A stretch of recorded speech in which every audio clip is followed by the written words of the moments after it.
Another 2-day finish in this Ashes series. 4 tests, a total of 13 days. That's it. 3-1 Australia may be leading, but 2 tests, first and the fourth, sandwiched between, when you look at it, the second and the third test that went for 4 and 5 days respectively. Now, Cricket Australia, Australian cricket team may have lost on the pitch, but off the pitch also, Cricket Australia are worried. Worried big time. Because Todd Greenberg, who is the Cricket Australia CEO, has given a very grim warning at this point in time. He mentioned, short tests are bad for business. Would like to see a slightly broader balance between the bat and the ball. Short tests are bad for business. 847 balls in Perth, 852 balls in Melbourne. That's it. The Boxing Day test that has seen record attendances of 1,86,000 in the 2 days combined.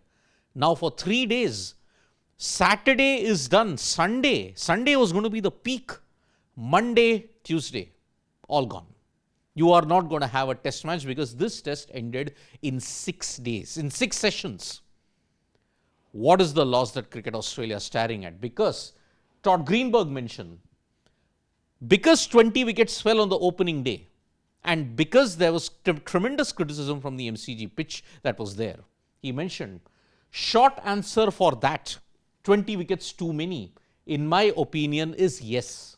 We want test cricket clearly to go for longer.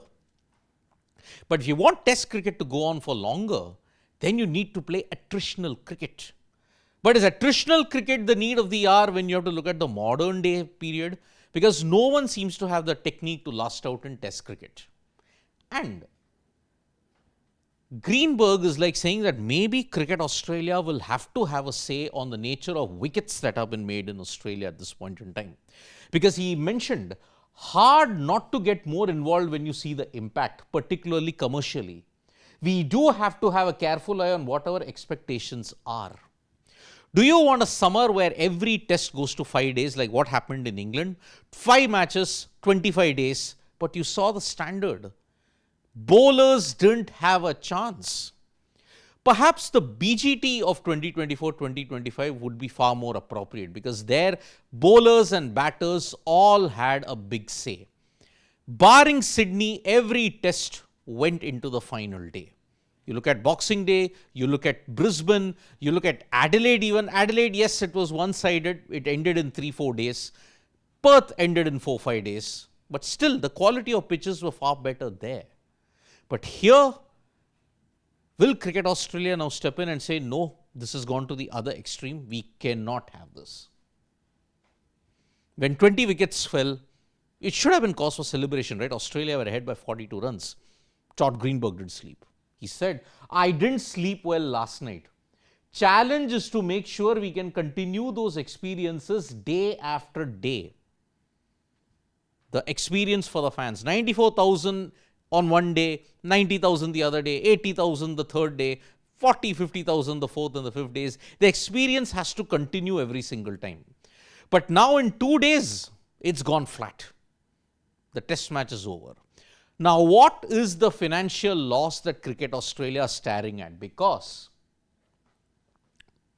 Perth test ended in 2 days.